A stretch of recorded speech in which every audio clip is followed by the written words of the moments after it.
nome é Suzy Berbert, sou médica infectologista da Fundação Municipal de Saúde e atualmente diretora do Departamento de Vigilância em Saúde. E a gente vai conversar um pouquinho sobre doenças transmitidas por insetos, os mosquitos, por conta da estação chuvosa, do calor e de ser a época que a gente aumenta muito o número de casos desse tipo de doença. Então vamos à apresentação. Então, essas doenças são chamadas arboviroses, são doenças transmitidas por mosquitos e carrapatos. Então, a gente tem vários tipos de doenças com manifestações clínicas diferentes. Então, tem alguns tipos de viroses transmitidas por mosquitos ou carrapatos que cursam com febre, mialgia, que é dor no corpo, dor de cabeça, cefaleia e prostração. Tem outras que cursam com febre, exantema, que é aquele vermelhão no corpo, e artralgia, que é dor nas juntas, né? Tem as febres hemorrágicas, por exemplo, a febre maculosa, que é transmitida pelo carrapato, e tem algumas viroses também desses grupos que causam encefalites, infecções no sistema nervoso central. A transmissão dessas doenças, hoje o foco vai ser as transmitidas pelos mosquitos, ela é bem documentada. Então o mosquito, ele pica alguma pessoa que tem o vírus, então nem todo mosquito nasce com o vírus da dengue, por exemplo, apesar de que para a dengue já está documentada a chamada transmissão intra-ovariana. Tem até alguns ovinhos então de mosquito da dengue que já eclodem o mosquito com o vírus, mas na maioria das vezes não, ele precisa então picar alguém que está doente, aí ele vai levar esse vírus até a outra pessoa e essa pessoa vai adoecer. Então a gente tem um monte de tipo de vírus que são transmitidos pelos mosquitos, mas a maioria deles está mais restrita na região amazônica, são 34 tipos de arboviroses, algumas têm se espalhado pelo território nacional. Então a gente tem quadros da febre oropouxa, a maiaro, febre amarela, a dengue, que é a que a gente mais conhece, né? E no Brasil também acabou chegando o vírus chikungunya e o zika, que também são associados a quadros de importante morbimortalidade.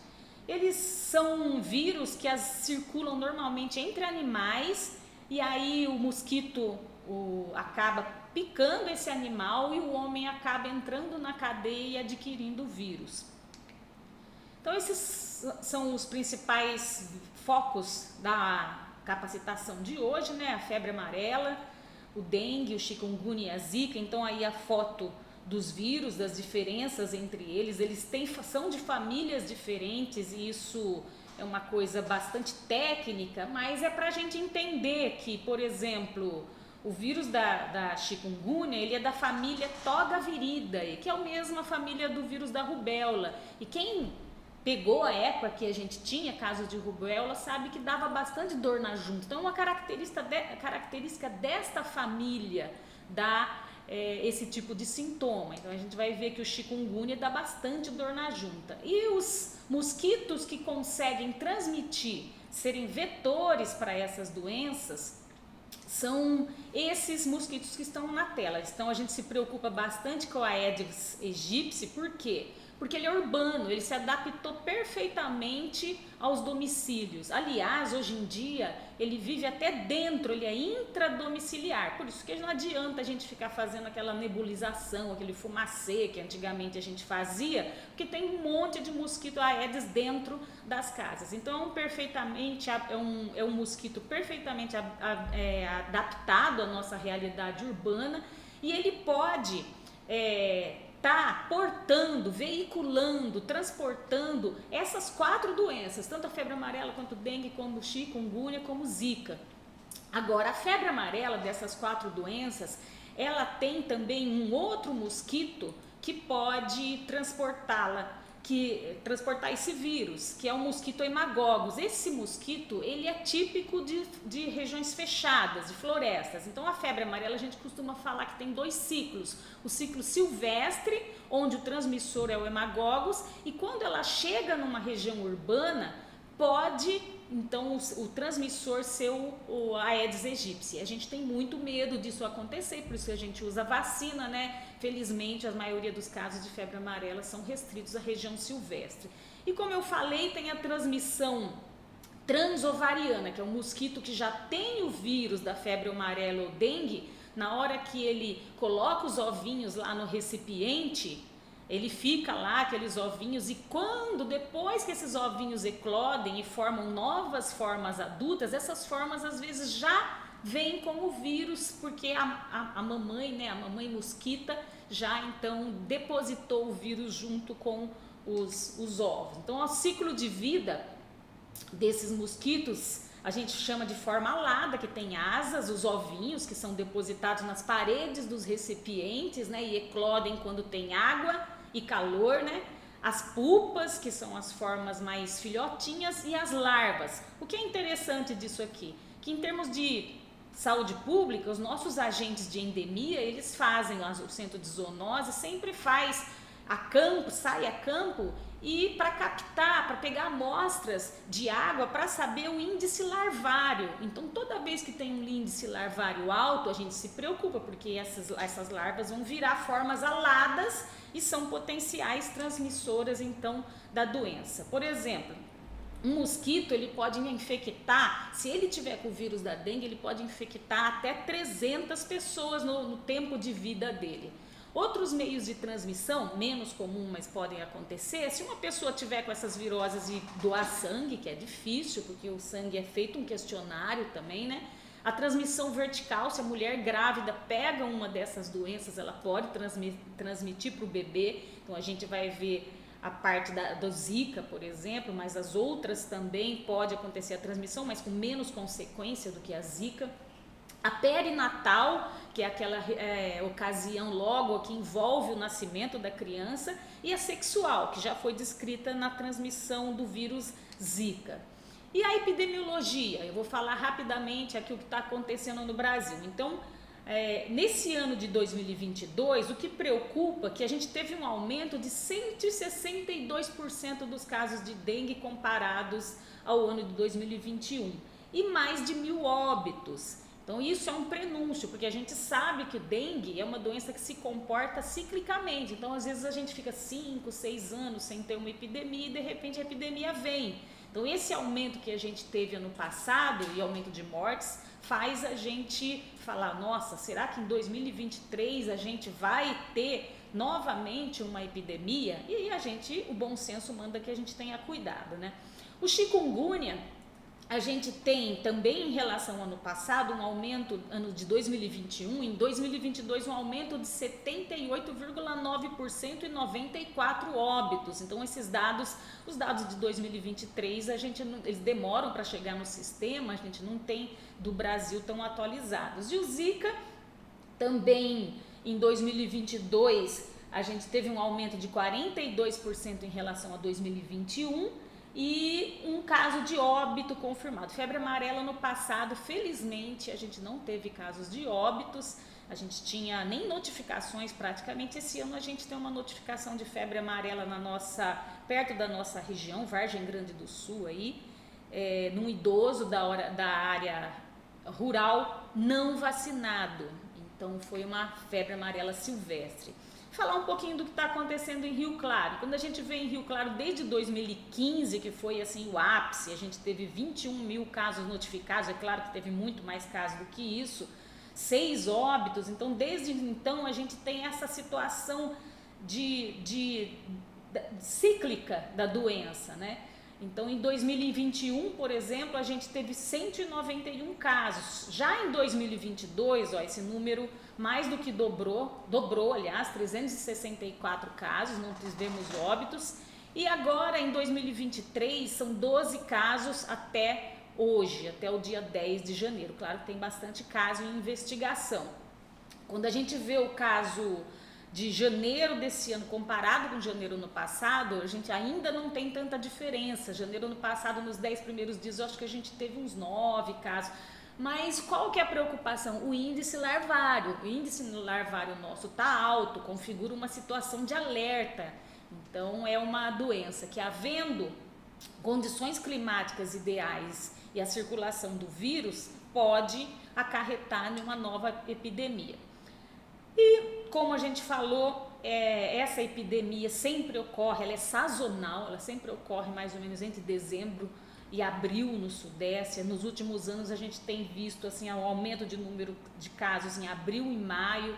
Então, se a estação se é muito chuvoso, isso não beneficia tanto o mosquito. Então, é quando a chuva está indo embora, que aí você tem chuvas mais periódicas associadas a um calor intenso, aí o mosquito se reproduz mais, aí se tiver alguém com o vírus, ele começa a espalhar esse vírus para toda a população. Então, a gente está tendo caso nos últimos anos, o aumento do número de casos tem sido mais tardiamente, tem sido no mês de abril ou maio.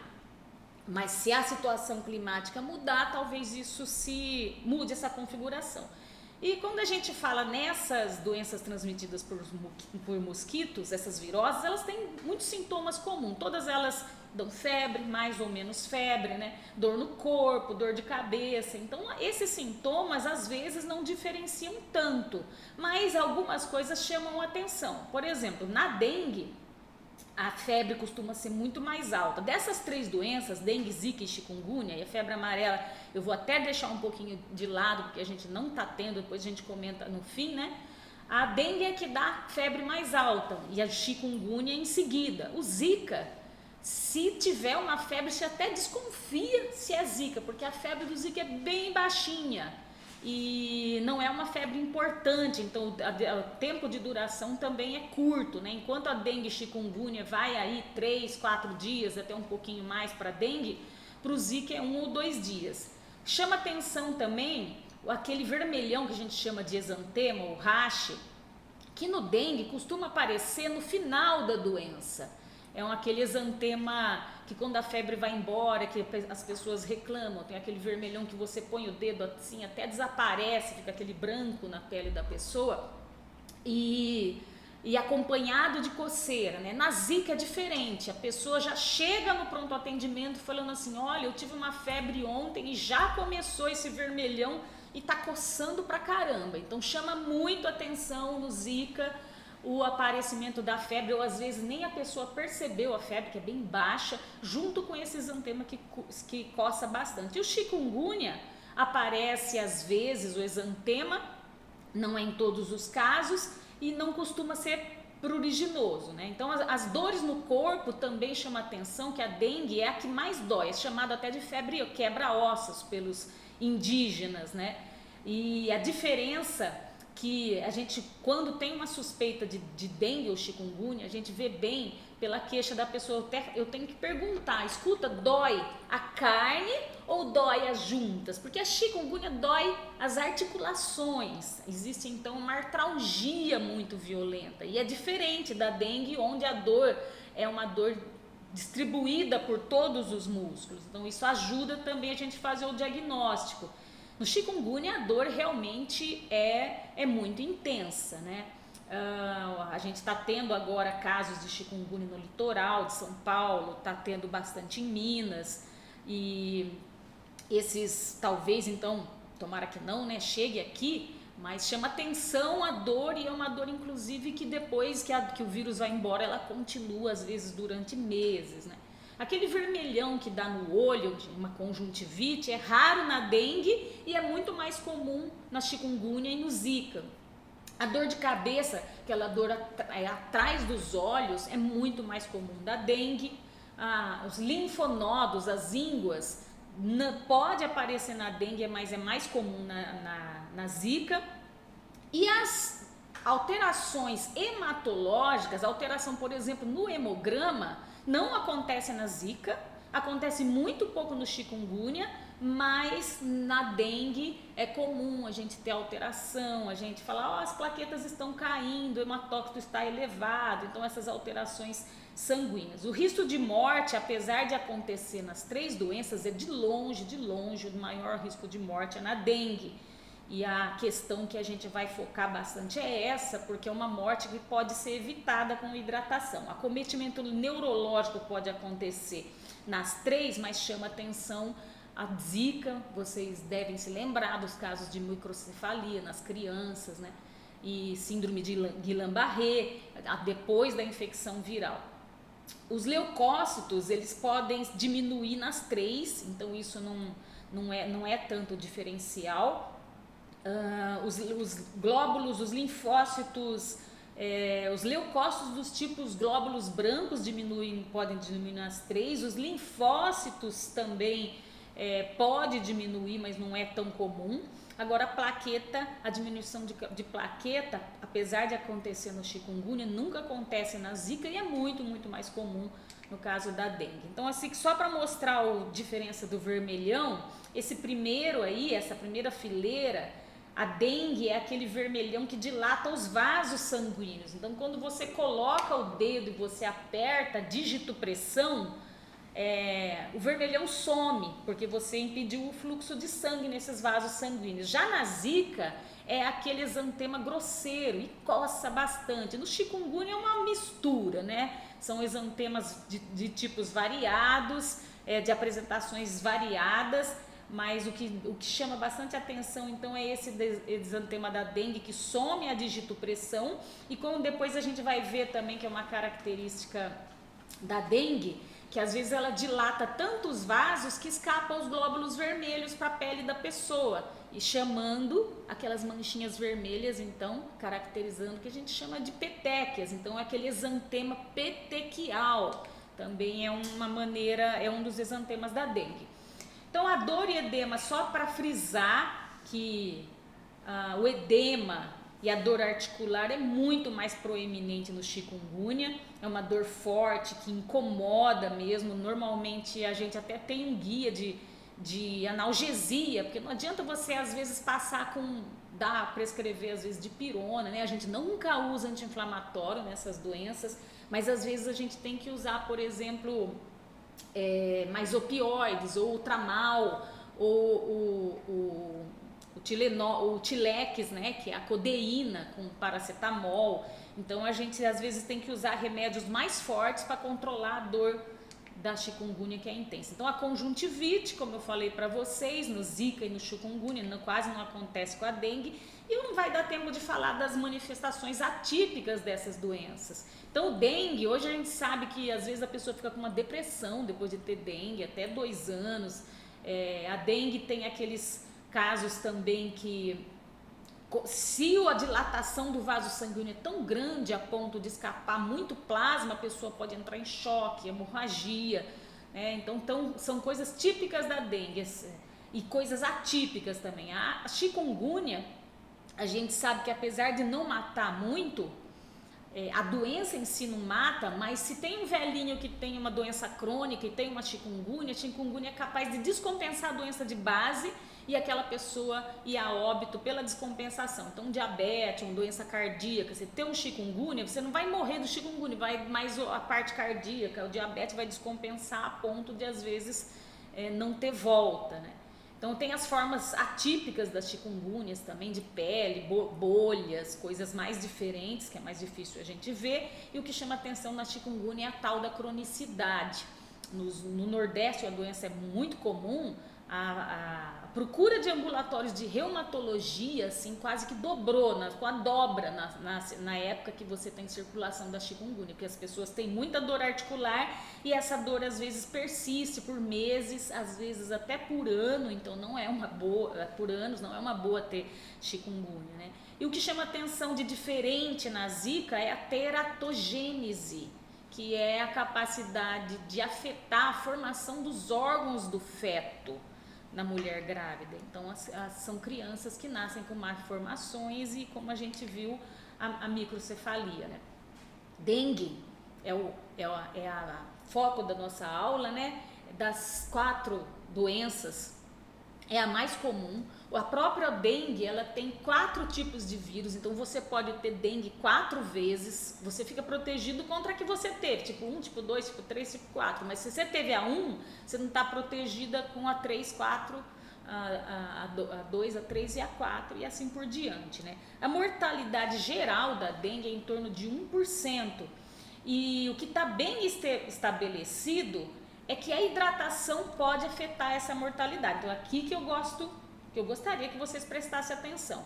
A dengue é uma doença só. Eu pego uma dengue e, se eu não me hidratar, eu posso desenvolver uma dengue severa. Essa dengue severa vai ter uma mortalidade de 20% se eu não fizer a hidratação, se eu não fizer o que eu tenho que fazer a tempo. Agora, mesmo se eu tenho uma tendência a desenvolver essa dengue severa, grave, e se eu tratar, se eu hidratar, a mortalidade aí diminui pelo menos 10 vezes, né, de 2 a 5%. Então a hidratação é o grande segredo para a gente evitar as formas graves de dengue. Lembrar então que dengue, como que eu penso em dengue? Febre, dor no corpo, nos músculos, né, dor atrás dos olhos, e são as coisas mais importantes a se pensar, né? E mais para frente, então, a coceira que aparece quando ela já está sarando, e o exame de sangue que pode estar alterado, né? E nisso eu queria fazer uma parte para falar por que a dengue pode ser grave, né?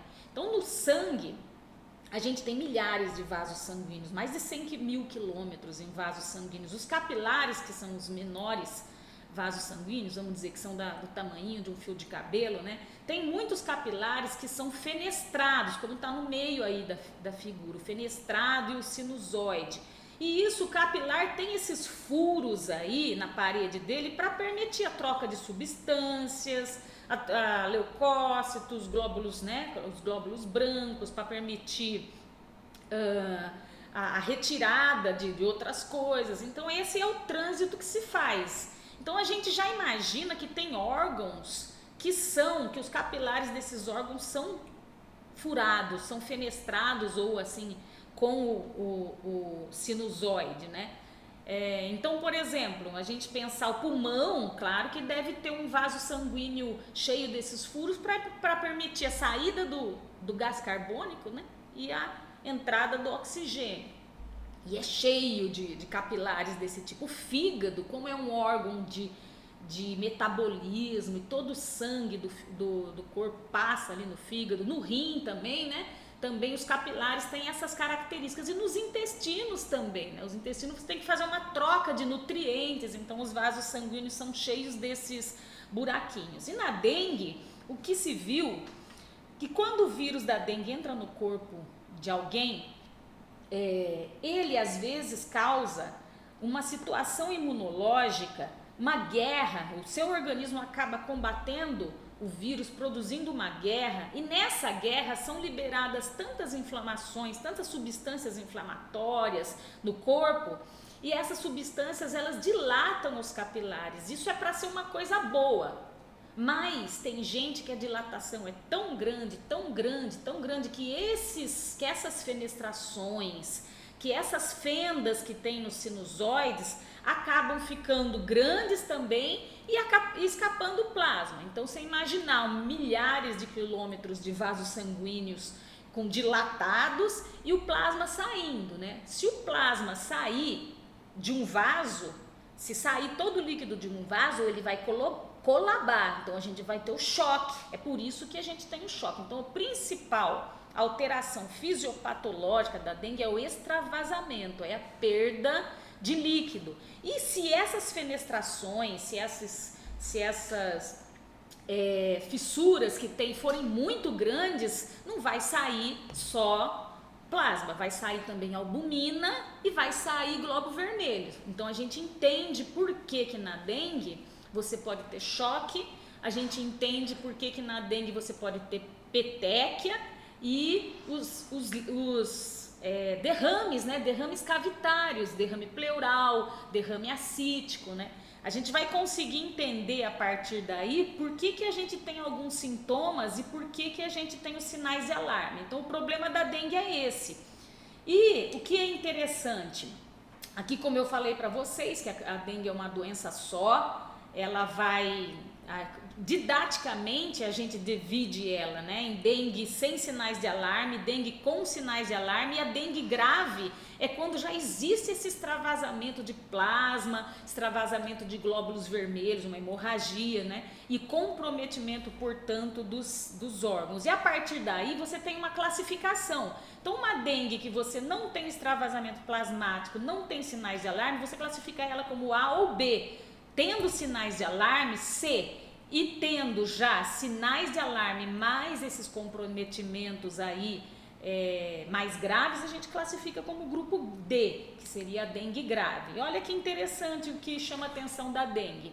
Se você olhar esse gráfico, você vai ver que a pessoa tem febre geralmente uns 3 dias. E quando a febre vai embora, e por que a gente tem febre? A gente tem febre porque o vírus está circulando pra caramba dentro do vaso sanguíneo. Aí o sistema imunológico consegue fabricar um anticorpo, consegue fabricar substâncias para combater esse vírus. E quando o sistema imunológico começa a atacar o vírus, a febre vai embora. Só que se o sistema imunológico erra na medida e declara uma guerra muito maior do que a necessária, acontece o que eu falei. Os capilares, eles dilatam tanto que acontece o extravasamento e o choque. Então, assim, o choque, você vê a coluna do choque, quando o choque acontece, geralmente não tem febre. É uma coisa a se prestar atenção. Porque o doente, ele pode achar, eu estou hidratando, hoje a febre foi embora, então hoje eu não preciso beber mais líquido. Justamente é nessas 48 horas da defervescência que acontecem os casos graves de dengue e a necessidade de nós, os servidores da saúde, detectarmos, porque se a gente fizer uma hidratação correta, em qualquer das fases, se a gente fizer uma hidratação correta na primeira fase, ensinar bem a pessoa que ela tem que se hidratar, ela não vai chegar nas fases. Mas se a gente identificar também aquela pessoa que está com sinais de alarme, que está com indícios de que está com a dilatação grande, e a gente fizer uma hidratação vigorosa, a gente vai salvar a vida dessa pessoa também. Aí que é o pulo do gato. É prestar atenção nessas fases, a fase febril, a fase crítica é quando a febre vai embora, que pode ter o choque, as manifestações graves, e a fase de recuperação, que não costuma ter maiores problemas, fora a situação da pessoa ficar cansada, né? Aquela fadiga crônica. Os sinais de alarme da dengue, a gente entende então por que acontece. Por que acontece dor abdominal intensa? Então você pensa que as alças intestinais, elas são riquíssimas em capilares, são capilares que têm essa possibilidade de fazer essa troca, e quando você tem uma dengue, esses capilares dilatam, então vaza plasma. Então você imagina que a parede das alças intestinais ficam todas edemaciadas, ficam praticamente sem mexer. Então o intestino da pessoa fica parado, se comer alguma coisa não tem trânsito, acaba vomitando. Por isso que a gente fala que dor abdominal intensa é um sinal de alarme. É um sinal de que está extravasando plasma mais do que deveria. Então o fígado palpável, o fígado também é rico em capilares. Se ele tiver muito com líquido dentro, ele vai distender subitamente, vai doer, você vai sentir no exame físico aquele fígado distendido, isso também é um sinal de alarme, para estar extravasando muito. A pessoa vai comer alguma coisa, não vai ter trânsito, ela vai vomitar, também é um sinal de alarme, os vômitos persistentes. Esse líquido que eu falei que está extravasando, ele não vai só na parede das alças, ele acaba acumulando na cavidade abdominal, ascite, e também fazendo derrame pleural e às vezes até derrame pericárdico, né? A hipotensão também, porque o plasma está saindo de dentro do vaso sanguíneo, então não se sustenta, né, aquela pressão. Então essa hipotensão postural, lipotímia, o fígado inchado, sangramento de mucosa, um sangramento mostra que também esses capilares estão mais abertos, dilatados do que deveriam. Tá vazando plasma, tá vazando glóbulos vermelhos, tá vazando albumina. E tem também a sintoma letargia ou irritabilidade, que é uma mistura dessas coisas todas acontecendo, e o aumento do hematócrito, que é a principal coisa. Vocês podem ver que a plaqueta a gente não presta tanta atenção. A gente presta mais atenção no aumento do hematócrito. O hematócrito, ele é um exame, quando a gente faz o hemograma, que está escrito lá a quantidade de glóbulos vermelhos que tem por milímetro cúbico. Então eu tenho uma quantidade X de glóbulo vermelho por milímetro cúbico. Se naquele espaço que tem água, que tem o plasma, que tem o soro, então, se aquilo vaza, a quantidade de glóbulos vermelhos naquele mesmo espaço aumenta. Então você ter uma elevação do hematócrito é sinal de que essa pessoa está perdendo soro, está perdendo plasma. Então é um dos sinais de que a dengue pode evoluir com gravidade. E o tratamento vai depender da classificação de risco, gente. Tem que ter a classificação de risco para a gente conseguir hidratar corretamente a pessoa. Então a pessoa chega no serviço com uma história de febre, numa época como a gente está vivendo, que tem o mosquito, que é uma época de dengue. Ela conta que tem dor de cabeça, que tem dor atrás do olho. É claro que na época que a gente está vivendo, se ela tiver sintomas respiratórios, isso fala talvez mais a favor até de Covid, mas não tem sintomas respiratórios ou tem alguma coisa, uma dorzinha de garganta, até pode ser dengue, mas se tiver nariz escorrendo, tosse muito forte, não é dengue não. Então, mas chegou com febre, dor no corpo, dor atrás dos olhos, a hipótese principal é dengue, tá? Mesmo que seja, eu tenho que pensar em dengue, porque se for uma outra virose também, do jeito que vem, vai embora, mas se for dengue e eu hidratar essa pessoa, eu salvo a vida da pessoa. E se essa pessoa, então, você fazendo a classificação de risco, você perguntou se ela tem sinal de alarme, de gravidade, ela fala que não tem, né? Não tem vômitos, não tem dor abdominal, tudo que a gente falou, ela vem para esse lado aqui, desse lado esquerdo, né, no meu lado esquerdo aqui, nessa não aqui que tem na tela, e aí a gente vai ver aqui falando que tem uma necessidade de investigar se tem algum sinal de sangramento, e aí a partir do sinal de sangramento espontâneo, né, de pele, a gente vai, se não tiver nada, a gente vai falar que a pessoa está no grupo A, né? Então o grupo A também é o sangramento espontâneo ou induzido, por isso que a gente pega tanto no pé de fazer a prova do laço, né? A prova do laço, o que que é? Você vê a pressão da pessoa, então faz de conta que está 12/8, aí você mede, calcula a pressão média, 12/8 seria 10, aí você insufla o manguito durante 5 minutos na pressão média, então eu até 10, e aí eu deixo em 10, eu fecho lá a perinha, deixo em 10 durante 5 minutos, a pessoa reclama, começa a formigar a mão, né?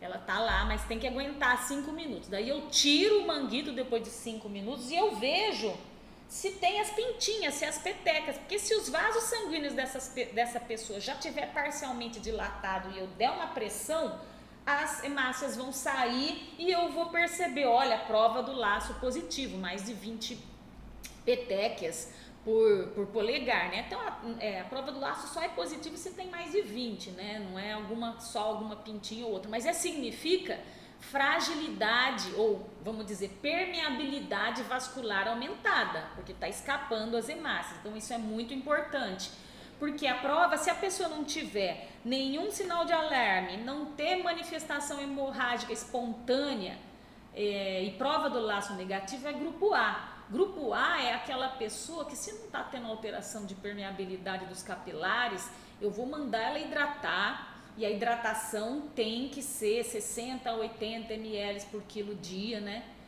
Vou pedir para ela hidratar vigorosamente e vou falar assim, vou explicar quais são os sinais de alarme e vou falar, olha, no dia que a febre for embora, você presta atenção, continua bebendo líquido, porque é nesse dia que às vezes dá mais problema, naquelas 24, 48 horas.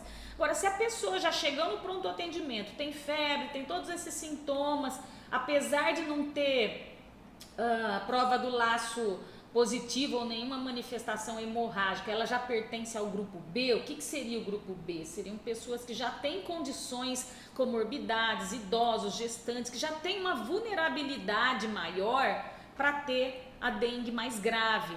Então essas pessoas, elas são classificadas no grupo B. Qual que é a diferença do grupo B? No grupo B é meio que assim obrigatório fazer o exame para você perceber o tal do hematócrito. Então é obrigatório fazer um exame de sangue no grupo B. Se a pessoa já chegar com sinais de alarme ou gravidade, de cara você já fala que é grupo C ou D, seja então a dor abdominal, seja o vômito persistente, o acúmulo de líquido, a pressão lá, a lipotínia, você perceber que o fígado está inchado, um pinçamento da pressão arterial, aqui já é grupo D, então são já sinais de gravidade que você pode salvar a vida dessa pessoa, mas vai ter que fazer uma hidratação EV.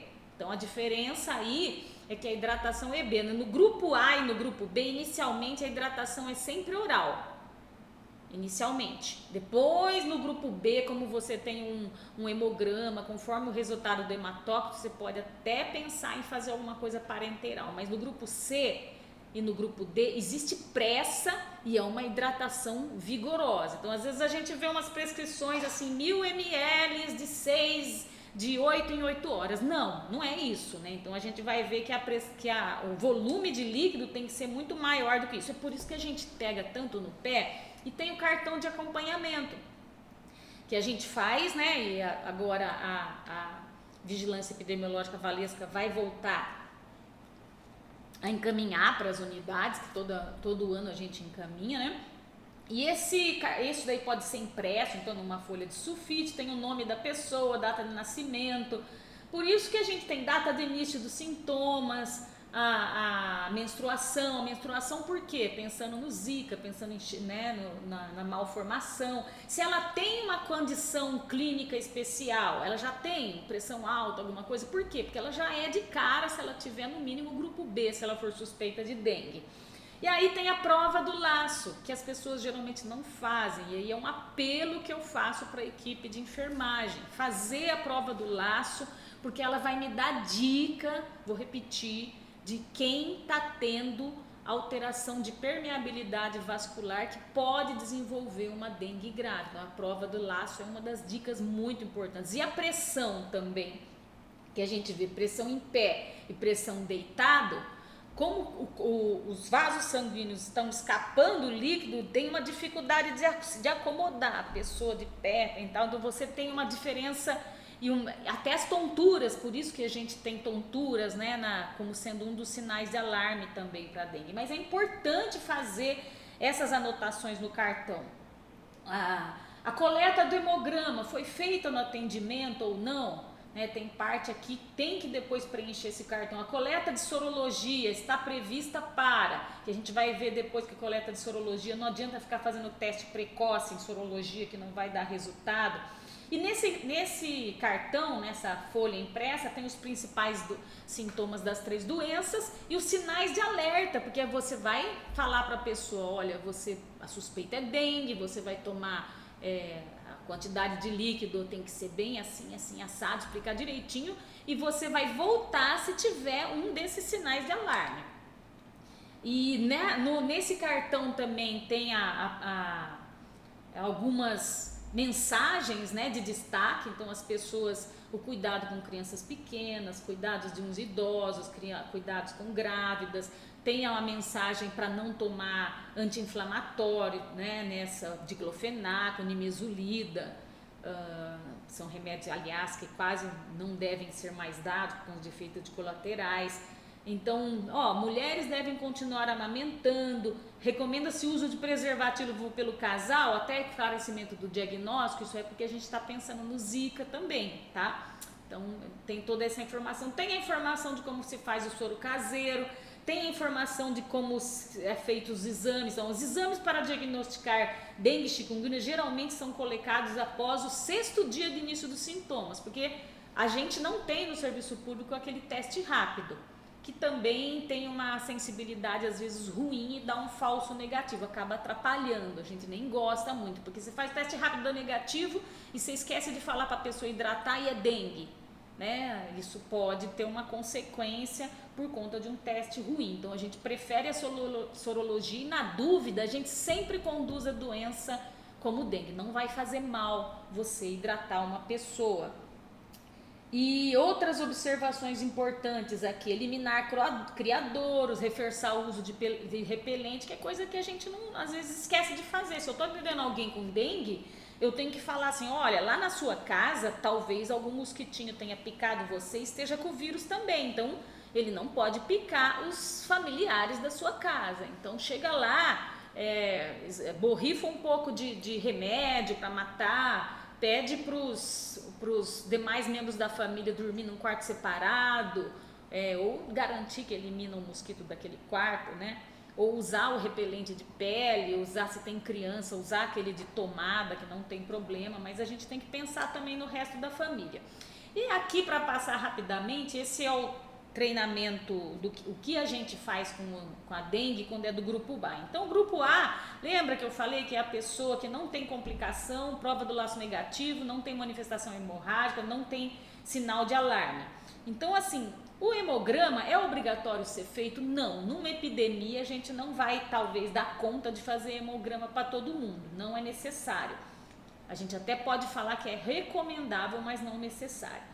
E aí, conforme a situação epidemiológica, a gente vai pedir para colher a serologia após o 6º dia, mas o mais importante, a pessoa vai ter que ir embora com a orientação de que ela deve beber de pelo menos 60 ml por quilo por dia, 1/3 nas primeiras horas. Então, por exemplo, uma pessoa de 60 quilos vai dar uns 4 litros de líquido por dia. Você tem que falar, ó, você pega uma garrafa de Coca-Cola PET, uma garrafa vazia e enche de água ou enche tantas garrafas e quando chegar no final do dia você tem que ter tomado 4 litros. Pode ser qualquer tipo de líquido, gente, mas a gente fala que 1/3, uma parte desses líquidos, preferencialmente com soro caseiro, mas a pessoa pode tomar água de coco, pode tomar chá, pode tomar Gatorade, que é como se fosse, ele tem um pouquinho de sais minerais também, né? Mas é importante essa hidratação e que ela seja mantida mesmo no dia que a febre vai embora e no dia seguinte. E pedir, falar assim, olha, no dia que você tiver sem febre, se tiver algum sinal, alguma coisa, idealmente volta aqui para eu dar uma olhada, mas avisa a pessoa pelo menos do que seria um sinal alarme para ela voltar, porque eu sei que a maioria dos pacientes acabam não voltando. Então, e o retorno imediato se tiver sinais de alarme, né? Agora, grupo B é aquela pessoa que tem uma suspeita de dengue, então febre, dor de cabeça, né? E aí você vê que ela pertence ao grupo especial, tá aqui embaixo, né? Gestante, lactentes, pessoas idosas, diabéticos, hipertensos e portadores de doença crônica. Essa pessoa, então você obrigatoriamente tem que pedir um hemograma para ela, mas não vai deixar ela lá na sala de espera pede o hemograma e deixa ela na sala de espera, vai demorar 2 horas sem beber líquido. Essa pessoa tem que ficar com observação, com hidratação oral supervisionada, não precisa colocar no soro. Eu estou falando isso porque às vezes os médicos faz um sorinho para dengue, mas se a situação ficar complicada, a gente não vai ter que reservar as poltronas, os leitos mais para os casos do grupo C e D, ou os casos com alteração de hematócrito. Então a pessoa do grupo B, se ela estiver bem, põe ela sentada lá, orienta para o bebedouro das unidades tem que estar bem assim abastecido, se a gente tiver caso na época de dengue, né? Enquanto espera o resultado do hemograma, tem que ficar ingerindo copinho lá toda hora, tem que estar alguém da enfermagem ou que seja a pessoa que está no balcão, ajudar isso e falar, olha, tem que beber líquido até o resultado do exame. Aí quando você olha o resultado do exame, você presta atenção em quê? Não é na plaqueta, é no hematócrito. Então, se o hematócrito mostrar uma hemoconcentração, e aí é sinal de que já escapou mais água, mais soro, mais plasma de dentro do vaso sanguíneo do que o esperado, aí você vai dar uma hidratação na veia, aí você muda o tipo de hidratação. Então isso aí é uma questão, o médico ele tem essa atribuição, né? Mas eu tô avisando para vocês que o principal exame então, o que mais a gente presta atenção é o hematócrito. Então uma pessoa normalmente ela tem um hematócrito, sei lá, de 38, aí você mede, você colhe um hemograma e tá com 45, é sinal de alarme, aí já é um sinal que tem que ser uma hidratação parenteral, tá? Agora, se a pessoa do grupo B colhe o hematócrito, tá aquele hematócrito 39, 38, tá mais ou menos normal, você fala, não, essa pessoa não tem tanta necessidade de eu fazer uma hidratação parenteral, ela pode ir embora, vai ter que tomar lá os 4, 5 litros de líquido por dia, sendo 1/3 de soro fisiológico, soro caseiro, né? Mas ela vai voltar aqui, eu vou orientar se ela voltar aqui se tiver algum sintoma, sinal de alarme, né? Então essa que é a ênfase. Quando a gente tem o grupo B, e a gente tem que avaliar o resultado do hemograma e prestar atenção que a plaqueta não tem importância. Então se você vê um hemograma normal, é aquilo que eu estou falando, a hidratação oral, você pede para a pessoa ir embora e retornar para ser reavaliada e dar o cartão com ela de acompanhamento para ver que assim, ó, foi feito um hemograma e anota lá o hematócrito, né? E se o hemograma tiver alterado com hemoconcentração e a plaqueta não é mais usada, você que estava hidratando essa pessoa com um copinho de água na recepção, você põe ela para dentro, vai ter que fazer uma hidratação parenteral, vai reavaliar para saber se mudou a classificação de risco conforme o resultado do hematócrito, e depois, terminando a hidratação, a gente vai pedir mais um hematócrito. Isso é um dos erros que a gente vê quando analisa óbitos por dengue, né? Às vezes o médico olhou, ele fez a hidratação, correu 1000 ml em 1-2 horas, e aí terminando a hidratação dá alta para o paciente, sendo que ele já tinha sinais de alarme. Isso não vai sustentar, né? Então, quando uma pessoa tem uma gravidade, já tem uma elevação do hematócrito, o correto é deixar a pessoa de 24 a 48 horas em observação no sistema de saúde. E antes de dar alta, ter certeza que o hematócrito não está subindo mais, já estabilizou. Ou assim, você hidrata, pede o hematócrito, mas se ela tem sinais de alarme, pode ser que aquele líquido escape de novo de dentro dos vasos sanguíneos e ela vai para casa e daqui a pouco, algumas horas, volta. Às vezes a gente vê muitos casos desses, quando a gente vê os óbitos. A hidratação sendo insuficiente e dando alta antes de respeitar esse tempo de observação que é preconizado. O grupo C é quando já tem sinais de alarme. Aí sinais de alarme, gente, é sinal de que está extravasando mais do que deveria. Aí já é uma urgência, você tem que fazer uma hidratação parenteral, vai ter que deixar a pessoa no mínimo 48 horas, não é fazer um sorinho também e mandar embora, né? Ah, melhorou um pouquinho, vai embora. Não, a gente tem aí a obrigação, quando tem sinais de alarme, não só o do hemograma, mas ver se a albumina, a dosagem de albumina, porque se a albumina estiver muito baixa, é sinal de que tá vazando, não é só plasma, é albumina. Você tem que ver, e se tá vazando albumina, pode vazar também glóbulos vermelhos, e isso significa ter uma hemorragia maciça, intestinal, e aí já é risco até de óbito para essa pessoa. Essa pessoa precisa ficar em observação, vai exigir raio-x, ultrassom de abdômen e outros exames conforme a necessidade. Então, nesses casos aqui, mesmo dentro de uma situação de epidemia, você fala, ah, isso é dengue, tá todo mundo sabendo que é dengue. Não, nesses casos, por conta do risco de morte, é obrigatório a sorologia ou o isolamento viral, né, que o IAL faz pra gente, para fazer o diagnóstico correto, né. Nesse caso, então, a hidratação é EV imediata. Olha a quantidade de soro, olha, 20 ml por quilo em 2 horas. Então, você pensar, uma pessoa que tem, por exemplo, 60 quilos, 20 ml por quilo, dá 1.200 em 2 horas. Então, é 1 litro de soro em 2 horas. Só que está escrito aqui, ó, repetir até as 3 vezes se necessário. Porque o que eu vou fazer, aí eu vou pedir o hematócrito para saber se baixou ou se continua vazando, e vou repetir até 3 vezes. E quando o hematócrito estabilizar, aí sim eu vou passar para a fase de manutenção, né? Então, essa aqui, quando tem uma melhora tal, depois da hidratação, você passa essa fase de manutenção, que é 25 ml por quilo em 6 horas, e vai seguindo as etapas. Aqui eu não vou me delongar, porque isso está escrito nesses materiais que são entregues, tem em todas as unidades de saúde, né? E se não tiver respostas adequadas, a gente vai conduzir como grupo D, que é o que a gente tem medo. Gente, se entrar no grupo D é difícil tirar, viu? Quando o paciente entra no grupo D, deixou acontecer a coisa evoluir, não hidratou o suficiente a ponto de chegar no grupo D, a chance de óbito é muito grande. Então, no grupo D é quando tem sinais de alarme e manifestações hemorrágicas ou choque. Então, isso é uma prioridade, tem que ser feito tudo que é ser feito no grupo C e mais unidade de terapia intensiva, o leito. E o tratamento, olha, a hidratação é 20 ml por quilo em 20 minutos, porque ele está chocado, e repetir até 3 vezes é necessário. Então, repito, não deixar chegar nessa. Quando os pacientes chegam assim, é porque alguém falhou de orientar o paciente, ou não fizeram hidratação correta anteriormente, tá certo? Bom, e aí a chikungunya, só vou falar porque a gente pensa que todo ano pode ser que esse vírus chegue aqui.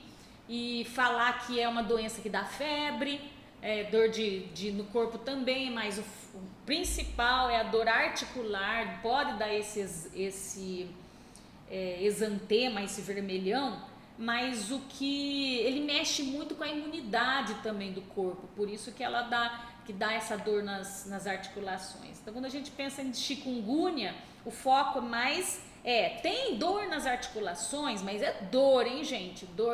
Tem edema nessas, porque dá edema também. Então, a gente pensa mais em chikungunya. Então, aí umas fotos mostrando o edema, as manifestações atípicas, as bolhas, né? O exantema, o vermelhão acometendo inclusive a palma da mão, os joelhos daí da pessoa inchada, né?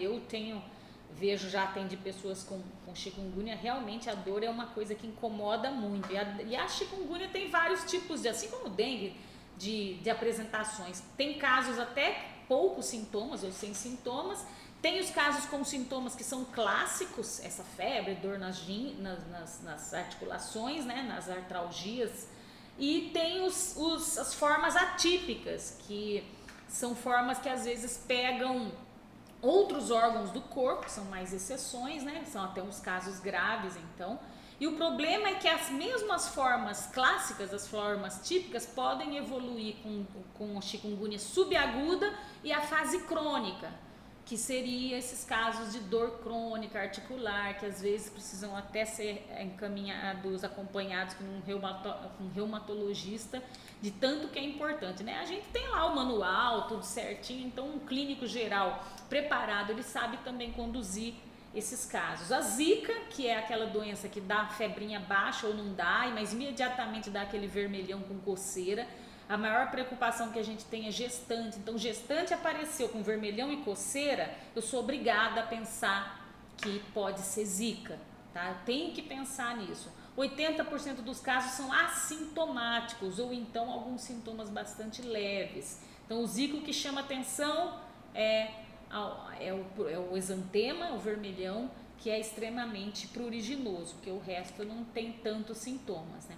Então, gestante deve comunicar, toda vez que você atender uma gestante, ela tiver com exantema, você tem que pedir para ela, olha, você precisa avisar seu médico, avisar o médico do pré-natal, porque a gente tem que investigar a possibilidade de ser zika.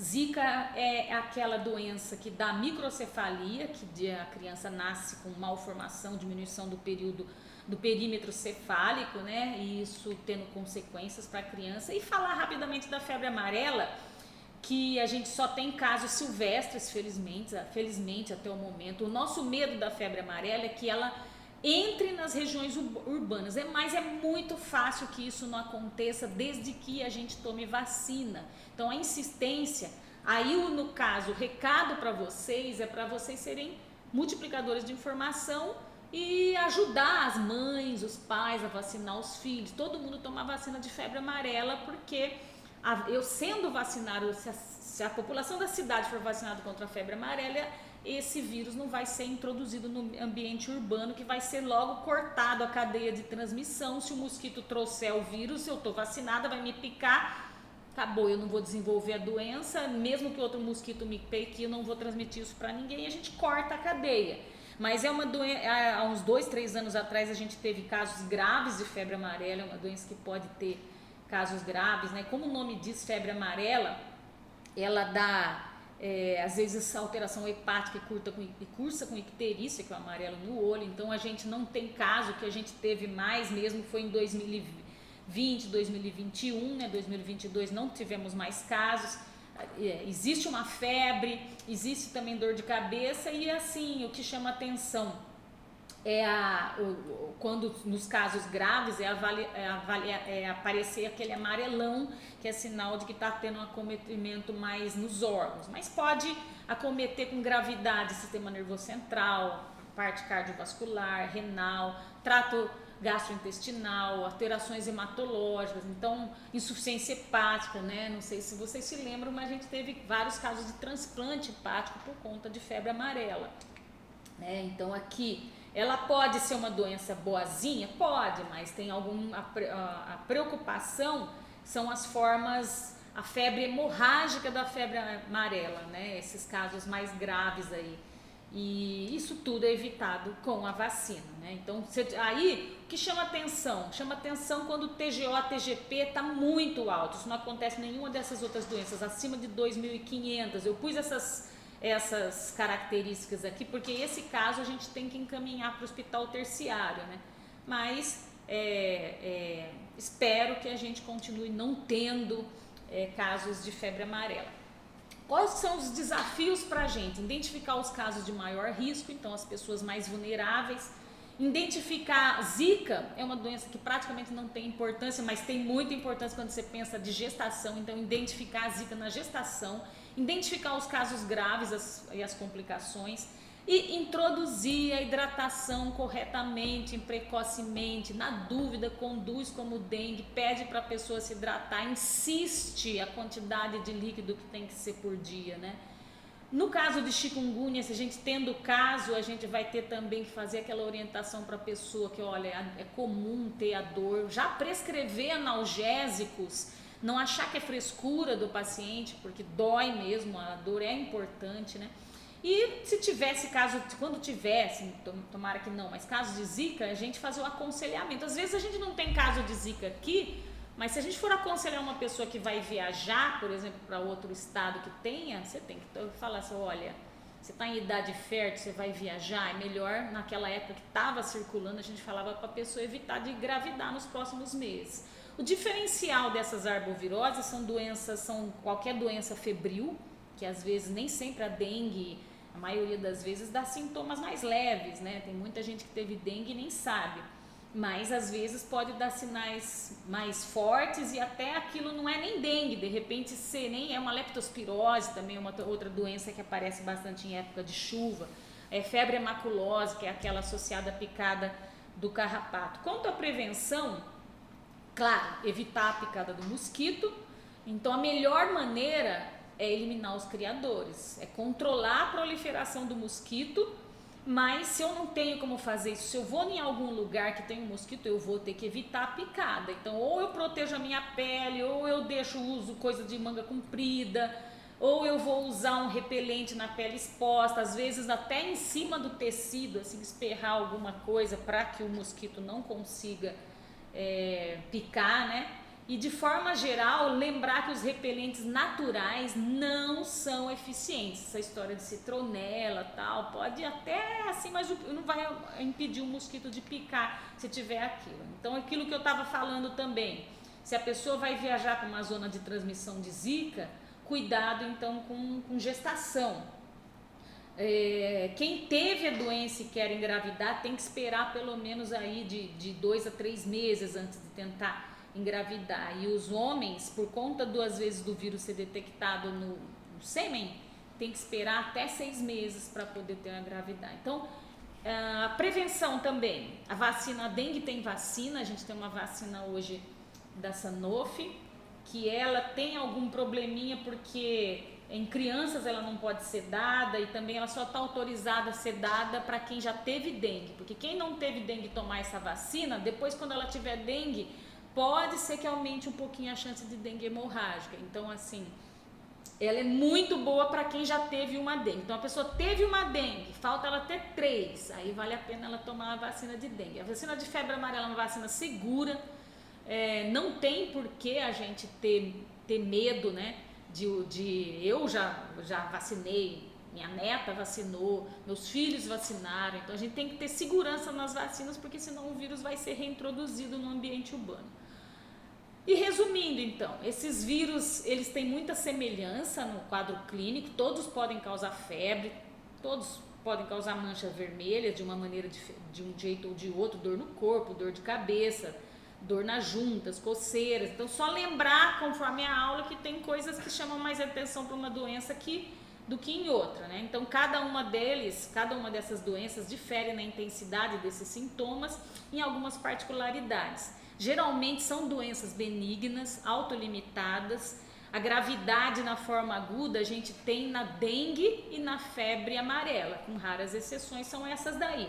Não há tratamento específico, só existe vacina para dengue e febre amarela, e o tratamento que a gente fala, que a gente insiste, é a hidratação. Então a nossa preocupação com relação aos servidores da área da saúde é que todos saibam que dengue, a mortalidade por dengue, ela é evitada, é evitável assim que as pessoas, desde que as pessoas entendam a necessidade de hidratar dos primeiros dias até os últimos dias, inclusive então os profissionais de saúde, quem está nessa envolvido no atendimento, né? Nessa necessidade então de você orientar o usuário, de você ter paciência, de você às vezes dar lá o cartão para que a pessoa se sinta segura e saia do atendimento sabendo que ela tem que fazer a hidratação, sabendo que ela tem que voltar em sinais de alarme, porque a gente fazendo a hidratação correta, quando eu devo fazer a via oral, quando eu devo fazer na veia, eu vou estar evitando um número significativo de mortes. A nossa preocupação, como a gente falou, são os próximos meses aí, que são meses que a gente pode ser que a gente tenha uma epidemia. Eu agradeço a atenção de todos, espero que todos sejam colaboradores então e multiplicadores, né, nessa questão de evitar mortes por dengue e fazer diagnóstico dessas doenças, evitar complicações. Muito obrigada.